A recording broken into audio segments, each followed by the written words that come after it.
ప్రభునందు ప్రియ దేవుని జనాంగమ, ప్రతి ఉదయం దేవునితోని ఆధ్యాత్మిక కార్యక్రమానికి మిమ్మలను ప్రేమతో ఆహ్వానిస్తూ ఉన్నాను. నేటి వాక్య ధ్యానముగా ఆదికాండము 42వ అధ్యాయము మొదటి నుండి దేవుని వాక్యాన్ని చదువుకొని ధ్యానం చేసుకుందాం.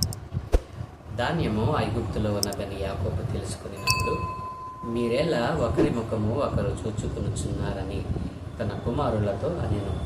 మరియు అతడు, చూడుడి, ఐగుప్తులో ధాన్యమున్నదని వింటిని, మనము చావక బ్రతుకున్నట్లు మీరు అక్కడికి వెళ్ళి మన కొరకు అక్కడ నుండి ధాన్యము కొనుక్కొని రండి అని చెప్పగా, యోసేపు 10 మంది అన్నలు ఐగుప్తులో ధాన్యము కొనపోయేరే. అయినను ఇతనికి హాని సంభవించినేమో అని యాకోబు యోసేపు తమ్ముడగు బెన్యామీనును అతని అన్నలతో పంపినవాడు కాడు. కరువు కనాను దేశంలో ఉండిన గనుక ధాన్యము కొనవచ్చిన వారితో కూడా ఇశ్రాయేలు కుమారులను వచ్చారు. అప్పుడు యోసేపు ఆ దేశమంతటి మీద అధికారి అయి ఉండెను. అతడే ఆ దేశ ప్రజలందరికీ ధాన్యమును అమ్మకము చేయవాడు కనుక యోసేపు సహోదరులు వచ్చి ముఖములు నేలను మోపి అతనికి వందనము చేసేది. యోసేపు తన సహోదరులను చూచి వారిని గుర్తుపట్టి వారికి అన్యుని వలె కనబడి వారితో కఠినముగా మాట్లాడి, మీరెక్కడి నుండి వచ్చితిరని అడిగాను. అందుకు వారు, ఆహారము కొనుటకు కనాను దేశం నుండి వచ్చితిమి అనిరి. యోసేపు తన సహోదరులను గుర్తుపట్టిన గాని వారు అతనిని గుర్తుపట్టలేదు. యోసేపు వారిని గూర్చి తాను కనిన కలలో జ్ఞాపకము చేసుకొని, మీరు వేగుల వారు, ఈ దేశము గుట్టు తెలుసుకొన వచ్చితిరని వారితో అనగా, వారు, లేదు ప్రభువా, నీ దాసులమైన మేము ఆహారము కొనుటకే వచ్చితిమి. మేమందరమును ఒక్క మనుషుని కుమారులము. మేము యథార్థవంతులమే గాని నీ దాసులమైన మేము వేగుల వారము కామని అతనితో చెప్పే. అయితే అతడు, లేదు, ఈ దేశము గుట్టు తెలుసుకొనుటకై వచ్చితిరని వారితో అనెను. అందుకు వారు, నీ దాసులమైన మేము 12 మంది సహోదరులము, కనాను దేశములోనున్న ఒక్క మనుషుని కుమారులము.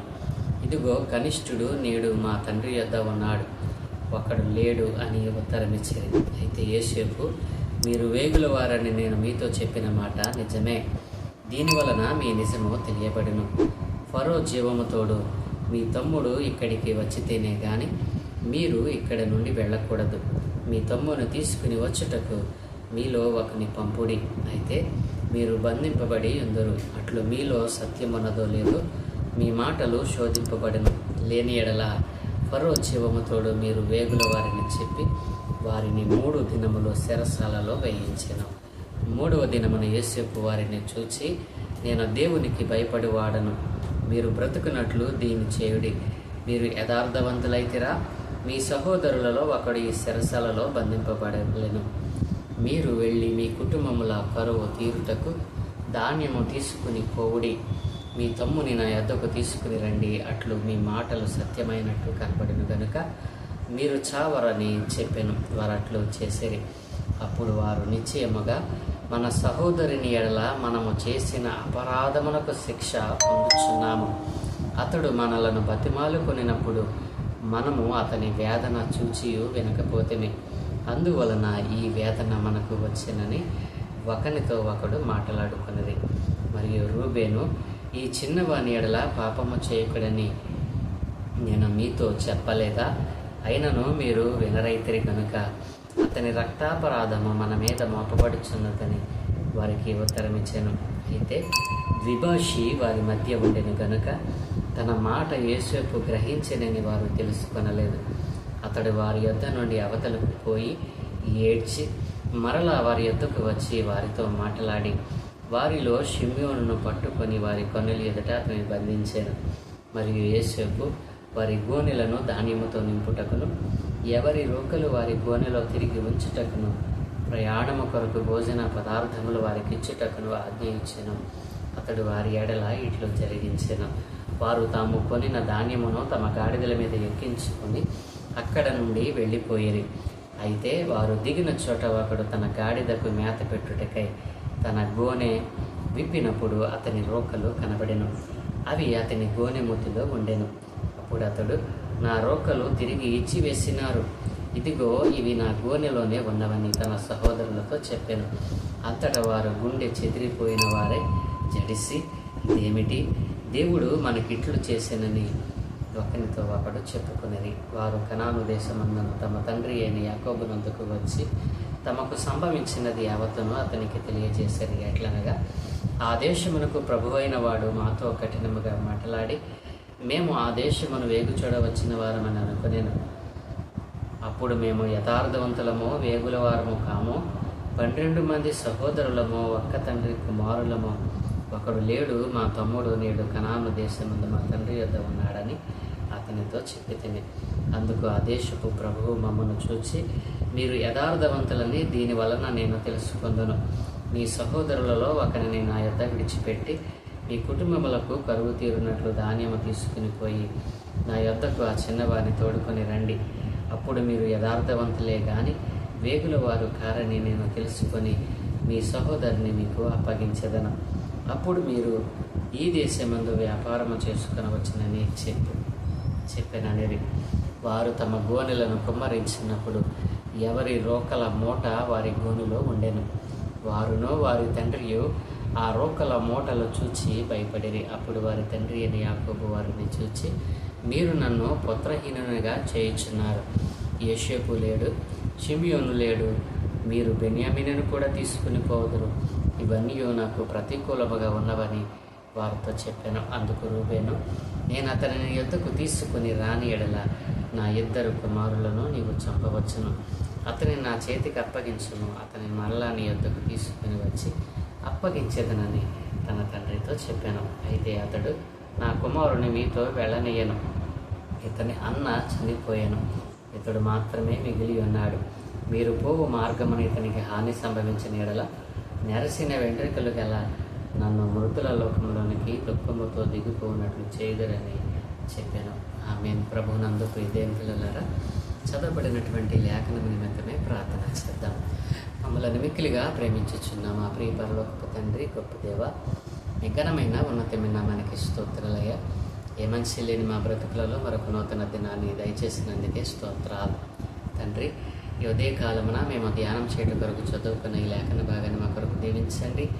ఈ లేఖన భాగంలో నుండి కొన్ని ఆత్మీయ పాఠాలు మీరే మాకు బోధించి నేర్పించమని యేసయ్య పరిశుద్ధ నామమున ప్రార్థించి వేడుకుంటూ ఉన్నాను తండ్రి. ఆమేన్. ప్రభునందు ప్రియదేవుని పిల్లలారా, ఆదికాండము 42వ అధ్యాయంలో మనం చూసినట్లయితే అక్కడ జరిగినటువంటి ఆ యొక్క సందర్భమును మనం జ్ఞాపకం చేసుకుందాం. మరి కరువు ఐగుప్తు దేశంలోనే కాక ఆ చుట్టుప్రక్కల ఉన్నటువంటి దేశాలలో కూడా కరువు వ్యాపించిందండి. ఆ కరువు వలన ఇశ్రాయేలు అంటే యాకోబు తన కుటుంబము కూడా ఆ కరువుకు గురి అయినదని మనం ధ్యానం చేసాం. నా ప్రియదేవుని పిల్లరా, 42వ అధ్యాయంలో యాకోబు ఏం చెప్తాడంటే, తన కుమారులకి కనాను దేశంలో కూడా కరువు ఉంది కాబట్టి ఐగుప్తు దేశంలో ధాన్యం అమ్ముతున్నారట. మీరు అక్కడికి వెళ్ళి మన కొరకు ధాన్యమును కొని తినండి అని తన 12 మంది తన కుమారులకు యాకోబు చెప్పడం, వారు తండ్రి మాట విని ఐగుప్తుకు వెళ్ళడం, ఐగుప్తులో యోసేపును వారు గుర్తుపట్టకుండా యోసేపుకు వంగి నమస్కరించడం, యోసేపు వారి ఎడల కఠినంగా మాట్లాడడం, అన్నలను యోసేపు గుర్తుపట్టడం, వారిని 3 రోజులు చెరసాలలో బంధించడం, తరువాత వారితో మాట్లాడి, మీరు ఈ దేశానికి వేగు చూడటానికే వచ్చారు, మీరు ఆహారం కొనటానికి రాలేదు. ఈ మాటలు యోసేపు ఎందుకు తన అన్నలతో అన్నాడు అని అంటే, దేని పిల్లలారా, వారి యొక్క కన్నులు తెరవబడటకు వారు చేసినటువంటి తన ఎడల జరిగించినటువంటి కార్యములను ప్రతీకారంగా ఆయన చేయలేదు. కానీ దేని పిల్లరా, తను తాను ప్రత్యక్షపరచుకొనకుండా, తను తాను కనపరుచుకొనకుండా తాను జాగ్రత్త పడినట్లుగా మనం చూడవచ్చు. 3 దినాలు సరసాలలో ఉంచిన తరువాత ఆయన అంటాడు కదా, మీరు సత్యవంతులో యథార్థవంతులో నాకు తెలియాలి అని అంటే, మీ తండ్రి వద్ద ఉన్నటువంటి మీ తమ్ముడైనటువంటి మీ తమ్ముడిని నా దగ్గరకు తీసుకుని రావాలి. మీరు అట్లు తీసుకుని వచ్చినప్పుడు మీరు యథార్థవంతులు సత్యవంతులని నేను నమ్ముతాను, లేదంటే మీరు వేగుల వారని నిర్ధారణ అవుతుందని తన సహోదరులతో చెప్పినప్పుడు, తన సహోదరులు అలాగే అని చెప్పి యోసేపు దగ్గర సెలవు తీసుకుని ఆహారాన్ని తీసుకుని వారు కనాను దేశం వెళ్తారు. అయితే యోసేపు ఏం చేస్తాడంటే, మరి ఆహారానికి మరి ఆ యొక్క ఆహారమునకు ఆ యొక్క ధాన్యమును ఇవ్వటంతో పాటు వారు ఇచ్చినటువంటి ఆ రోకలను కూడా, డబ్బు మూటలను కూడా వారి ఎవరి మూటలో వారి దాంట్లోనే మరి యోసేపు ఉండేటట్లుగా భోజన పదార్థములను మార్గములో మరి ఒంటెలకు మేతయు సమస్తమును సమకూర్చి వారిని సాగనంపుతాడు. అయితే షిమ్యోనును ఇక్కడ బంధించుకొని వారు మరలా వస్తారో రారో అని చెప్పి వారికి గుర్తుగా మరి షిమ్యోనును తన దగ్గర ఉంచుకుంటాడు. విద్యన్ పిల్లరా, ఆ రీతిగా వారు ఐగుప్తులో ధాన్యమును కొని తండ్రి అయినటువంటి యాకోబు దగ్గరికి వారు వెళ్ళి జరిగిన సంగతులన్నిటినీ వారికి వివరించి చెప్తారు. నా ప్రియ దేవుని పిల్లలారా, ఈ 42వ అధ్యాయంలో రాయబడినటువంటి సందర్భంలో మరి కొన్ని విషయాలు మనం జ్ఞాపకం చేసుకోవాలి. కరువు మరి కనాను దేశంలో కూడా ఉంది. ఐగుప్తు అన్య దేశం.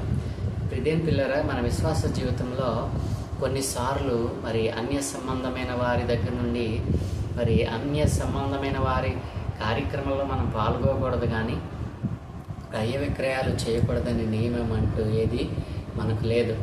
చాలామంది చాలా రకాలుగా దీనిని కోట్ చేస్తూ ఉంటారు. ప్రియదేవుని పిల్లరా, కాబట్టి మరి చాలా సందర్భాల్లో యాకోబు కూడా మరి అన్యుని దగ్గర నుండే భూమిని కొనడం, ఇస్సాకు కూడా అన్యుని దగ్గర నుండే భూమిని కొనడం, ఇట్లా మనం సందర్భాలు చాలా ఉన్నాయి. అయితే వారి కార్యక్రమాల్లో పాల్గొనకూడదు, కానీ వారి దగ్గర క్రయ విక్రయాలు చేయటం వలన వారి యొక్క అన్య సంబంధమైనటువంటి ఆ యొక్క మరి పాపం మనకు అంటుతుందని కాదు. ప్రియదేవుని పిల్లలు, అందుకే కనాదేశంలో కూడా మరి కరువు వచ్చింది.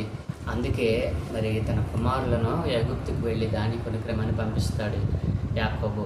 ప్రియదేవుని పిల్లరా, అయితే అక్కడికి వెళ్ళినటువంటి తన కుమారులు వారు చేసిన తప్పిదమును జ్ఞప్తిలోకి తెచ్చుకోవడం ఇక్కడ జ్ఞాపకం చేసుకోవాలి. ఏమిటి వారు చేసిన తప్పిదం?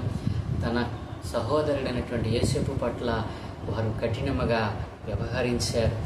అతడు ఎంత వేదన చెందాడో ఆ వేదనను గుర్తించలేకపోయారు. ఇప్పుడు అంటున్నారు కదా, యోసేపు వారి పట్ల కఠినముగా మాట్లాడినప్పుడు మరి వారు చెరసాలలో వేయబడినప్పుడు వారు చేసినటువంటి ఆ తప్పిదమును వారు జ్ఞాపకం చేసుకున్నారు. నా ప్రియ దేవుని పిల్లలారా, అంతేకాదు ఆ రోజు మన సహోదరుని వేదన చూచి కూడా మనము పట్టించుకోలేదు. అందుకే అతని రక్తాపరాధము మన మీద ఈ రోజున నిలిచి ఉన్నది. అందుకే మనము ఎంతగా మరి కఠినముగా మనము మరి మాటలు పడుతున్నామని చెప్పి వారు గుర్తించగలిగారు. నా ప్రియదేవుని పిల్లలారా, మరి ఈ రీతిగా ఎవరైతే నిజమైనటువంటి దేవుని కుమారుల ఎడల, విశ్వాసుల ఎడల జరిగిస్తారో, తన సొంత తమ్ముడి పట్ల వారు అంత కఠినంగా మాట్లాడారు. అది వారి మీదకే వస్తుందని వారు గ్రహించలేకపోయారు. ఇంతకంటే ముఖ్యమైన విషయం ఏంటంటే, మరి తన కళల యొక్క భావము ఈ రోజున దేవుడు తన కళ్ళ ముందు చూపిస్తూ ఉన్నాడు. మరి 10 మంది అన్నలు వచ్చి యోసేపు ఎదుట మరి వంగి నమస్కారం చేశారా లేదండి? ఆ రోజున యోసేపు కళలేమిటి?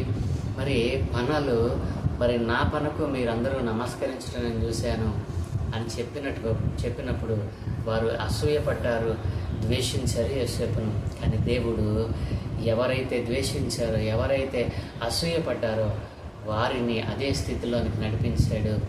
మరి అసూయపడినటువంటి వ్యక్తి, అసూయ మరి ద్వేషమును ద్వేషింపబడినటువంటి వ్యక్తి ఈరోజున ఒక ఘనమైన స్థితిలో దేవుడు ఉంచాడు. ప్రియదేవుని పిల్లరా, వారు చేసిన తప్పిదం జ్ఞాపకం చేసుకున్నారు. అంతేకాదు యోసేపు కన్న కళలకు దేవుడు సార్థకతను ఏర్పాటు చేశాడు. మరి వారి వంగి నమస్కరించారు యోసేపుకు. ప్రియదేవుని పిల్లలారా, ఈ రోజున మన విశ్వాస జీవితంలో మన ముందు ఉంచినటువంటి మరి ప్రయాణంలో మనము నమ్మకముగా పనిచేయాలి, ప్రయాణించాలి. అంతేకాని అపనమ్మకముతో మరి వెనుకకు చూస్తూ మరి అపనమ్మకమును పెంచుకుంటూ నమ్మకత్వాన్ని కోల్పోతూ భక్తిని చేయకూడదు. అవును, ఆ రోజు దేవుడు తన కళలు ఏ రీతిగా దేవుడు అనుగ్రహించాడో ఆ కళ యొక్క మరి భావమును, ఆ కళ యొక్క ప్రత్యక్షతను ఈరోజు యేసేపు చూడగలిగాడు. నా ప్రియ దేవుని పిల్లలారా, యేసేపు అన్నలు తాము చేసిన తప్పిదం జ్ఞాపకం చేసుకున్నారు. అవును, నీతిమంతుని కుమారులు మరి వారు జరిగించినటువంటి హేయ క్రియలను జ్ఞాపకం చేసుకుంటారు. నీతిమంతుని కుమారులు కాబట్టే దాన్ని జ్ఞాపకం చేసుకోగలిగారు, కానీ దుర్మార్గులైనటువంటి వారు అట్లాంటి నీతి క్రియలను జ్ఞాపకంలోనికి తెచ్చుకోరు. కాబట్టి ఈ 42వ అధ్యాయంలో మరి యోసేపు అన్నలు మరి ఐగుప్తుకు రావడం, ధాన్యం కొని మరలా కనాను దేశానికి వెళ్ళటం, అక్కడ యోసేపు వారితో కఠినంగా మాట్లాడి, మీ తమ్ముడిని నా దగ్గరికి తీసుకుని వస్తేనే తప్ప మీరు సత్యవంతులు యథార్థవంతులని నేను నమ్ముతా, లేదంటే మీరు మా దేశాన్ని వేగు చూడటానికి వచ్చిన వారే చస్తారు అని చెప్పి అన్నలకు ఆజ్ఞాపించటం మరి మనం చూస్తాం. నా ప్రియదేని పిల్లలారా, మరి సహోదరుడు ద్వేషింపబడిన, తన కుటుంబమే ద్వేషించిన వారి పట్ల ప్రేమను కలిగిన వాడిగా యోసేపు కనబడతా ఉన్నాడు. మరి దేవుడు ఇందుకేనేమో నన్ను వారికి ఎడం చేశాడు అని గుర్తించగలిగాడు, దేవుణ్ణి గణపరచగలిగాడు, దేవుణ్ణి స్తుతించగలిగాడు, తన సహోదరులు మరలా చూడగలిగాడు. అయితే సహోదరులు యోసేపును గుర్తుపట్టలేదు. నా ప్రియ దేవుని పిల్లలారా, మరి ఈ రీతిగా మరి ద్వేషింపబడిన వ్యక్తి తన కుటుంబాన్ని ఎంతగా ప్రేమించాడో, తన అన్నలను ఎంతగా ప్రేమించాడో, ద్వేషించిన వారిని మరి వేదనకు గురి చేసిన వారిని క్షమించే హృదయం కలిగిన వాడు యోసేపు జీవితం నీలో ఉందా? యోసేపు కలిగినటువంటి ఈ మనసు నీలో ఉందా? నిన్ను కష్టపెట్టిన వారిని, నీకు నష్టం కలగజేసిన వారి మీద నీవు మరి శత్రుత్వ భావంతో వారిని చూస్తూ ఉన్నావేమో. శత్రువులను సహా మిత్రులుగా చేసే దేవుణ్ణి కలిగి ఉన్న నీవు అలాంటి మనస్తత్వాన్ని విడిచిపెట్టాలి. మరి శత్రువులను సహితము తనకు వేదనలు గురి చేసినట్టు తన ఇంటి వారి మీద పగ తీర్చుకునే అవకాశము మరి చేతి నిండా యేసుకు ఉంది. కానీ వారిని ప్రేమించాడు, వారిని ఆదరించాడు, వారిని వారి యొక్క ఆకలిని తీర్చాడు యేసేపు. ఆ రోజున వారి నుండి వేరే అవ్వకపోతే ఈ రోజున తన కుటుంబము దేవుడు ఇచ్చినటువంటి వాగ్దానము నిరర్థకమయ్యేదేమో. అందుకే దేవుడు మొదటగా మరి యేసేపును ఆ ఇంటి నుండి వేరుపరిచి వారి క్షేమము కొరకే మరి ఇక్కడ హెచ్చించినట్లుగా యేసేపు గుర్తించమంటాడు. నా ప్రియ దేవుని పిల్లలారా, ద్వేషించిన వారిని ద్వేషిస్తే, నష్టపెట్టిన వారిని నష్టం కలిగజేస్తే మనకేం ప్రయోజనం లేదు. యేసేపు అలాగనే చేయలేదు. అందుకే అంతకంతకు అభివృద్ధి చెందాడు. మరి తనది కాని దేశంలో అధికారి అయి మరి ప్రధాని అయి ఆ దేశముని ఏలేవానిగా మారాడు. అలాంటి జీవితం, క్షమించే గుణం, మరి హెచ్చింపులోనికి వెళ్లకుండా తను తాను తగ్గించుకున్నటువంటి గుణం యేసేపులో మనం నేర్చుకోగలం. ఇలాంటి మనస్సు దేవుడు మనకును, మన కుటుంబాలకును, మన పిల్లలకును అనుగ్రహించునుగాక. ప్రార్థన. దయగలిగిన తండ్రి, కృపగలిగిన దేవునికి వందనాలయ్య. ఈ ఉదయకాలమున 42వ అధ్యాయం ఆదికాండంలో రాయబడిన సందర్భాన్ని జ్ఞాపకం చేసుకునే భాగ్యం మాకు అనుగ్రహించారు. ఆయన 3 విషయాలు మేము నేర్చుకోవడానికి కృప చూపారు. యేసేపు అన్నలో తాము చేసిన దుర్మార్గమైన చర్యను జ్ఞాపకం చేసుకున్నారు. వారి మీదకే మరి పాతకమును తెచ్చుకున్నారు. అంతేకాదు యేసేపు కలను వారు విని అపహాస్యం చేసిన వారే ఈ రోజున మరి యేసేపుకు సాగిలపడ్డారు.